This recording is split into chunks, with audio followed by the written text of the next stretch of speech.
Dartitis, a psychological condition that affects a dart player's ability to release their dart properly. It may sound like a made up word, but it affects more people than the average fan would imagine. Beginners right up to professionals suffered with it, although there is still stigma surrounding the issue. But why don't people in the sport want to shine a light on it? So, we know what dartitis actually is, but what's it like to deal with it and live with it as a condition? I went to speak to local league player Cameron Andrews to find out how it affects him. So dartitis is a slow release of the dart, where you sort of have like a mental issue of getting rid of it. I didn't have it at all until a couple of years ago when I went to a tournament, like a semi-professional tournament, all on my own, and I just got it there really, couldn't release it. It was definitely due to nerves, but sort of a mental issue. And ever since I've been struggling with it really. It's very hard to get rid of it. It's just like the slow release, it just doesn't come out where you want it to. And it means it affects my game very negatively. And at some points it can be much worse than others, depending on the situation, the context, where you are, who you're with. It depends how comfortable I feel really. Professional players like world youth champion Jan van Veen have been open about their own issues, and Cameron told me what it really does to you mentally. So I struggled mentally quite badly with it because I used to be really good at darts, and obviously I still want to continue playing, but it can be quite embarrassing trying to get rid of it sometimes, or playing much worse than you used to be. And these days, as much as it shouldn't be a bad thing, I'm losing to people that I never used to or never would have used to be. And I just struggle with it a lot really. It makes me not want to play. And yeah, that's it really. Cameron was once one of the county's best players, going toe-to-toe with professionals such as Leighton Bennett in tournaments, but his dartitis puts a screaming halt on his progression, not only in the darting world, but in his day-to-day life as well, which people don't see behind closed doors. But why does this only happen to players trying to throw when they need it most? Matt Edgar also spoke to me about his thoughts on how players can change their thinking to help. Exists here, that's where the problem is. Dartitis is deemed as a fear of missing. Something that hasn't happened, you haven't missed yet, you're just scared of doing so, which is anxiety. Anxiety often exists in the future tense, and it exists in the future because of something that happened in the past. Last week when they said game on and you got into your match, you was getting a bit sticky, so because of that, you're now going to worry, and these two things are going to link together, which eliminates the headspace of the present.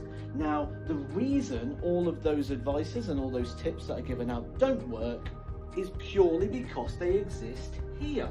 They're a future tense. You haven't frozen yet, you haven't tensed up. So why are you covering up the dartboard? Why are you playing with the lights off? You are fueling the fire. The fire is here, and then you're burning it. You go, right, okay, I'm going to turn the lights off because this may happen. I'm going to cover the board because this may happen. And you're existing in the future tense, which is where the anxiety comes from. Despite trophies and accolades across the years, those achievements can all be diminished by dartitis, knocking confidence, self-belief and drive to compete. Even a casual throw can be off-putting because of the embarrassment and frustration caused by not being able to do something that you could once perfectly achieve.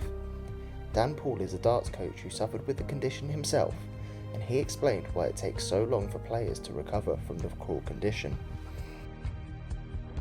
One of the cruelest things with dartitis is that even when you've learned to release the dart and throw it nice and clearly, you still can't quite get to the end of your throw quite often. And it's something you forget the feeling of. You just know it's not right. Well done to Ross Bray as well. Famous example from the PDC when he suffered on stage at the Grand Slam of Darts in 2020. This clip shows the physical and emotional toll it can take on players, especially with stakes at their highest. Real struggle. Come on, Berry.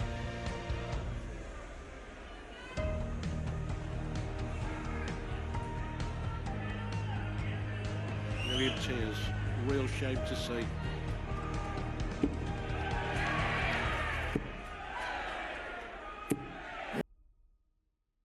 The loss of motor skills when being seemingly okay can be confusing for people looking in from the outside, but for those that have to deal with it, it can become the most daunting task they have to face.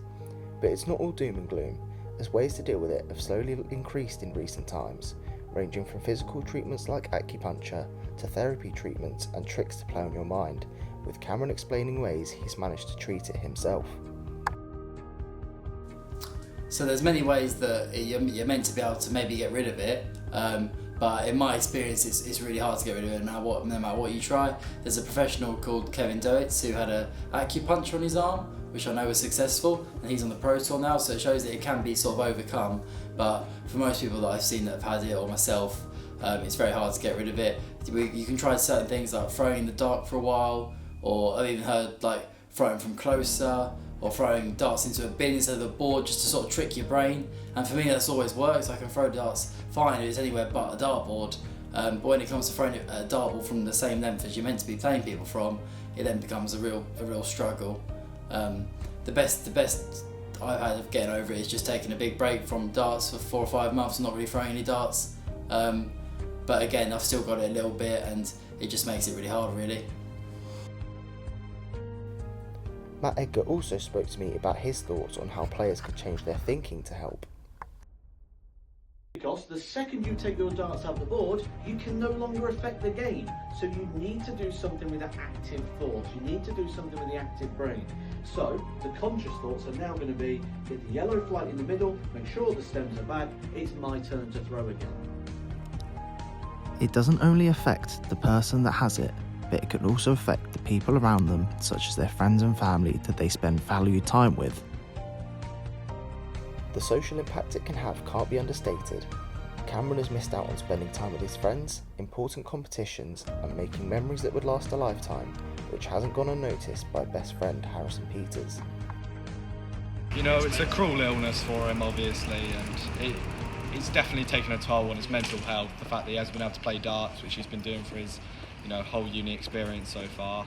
Overall, it's a shame to lose your friend, something that he can't control. And it's something I wouldn't wish on my worst enemy.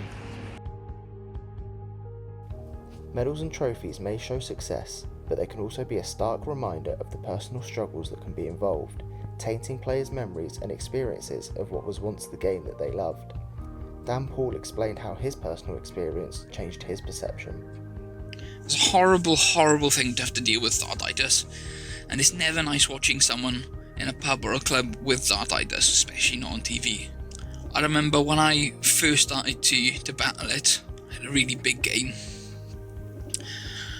and I went down to the club and I played a player that had never beaten me, should never beat me, and could never beat me in my mind.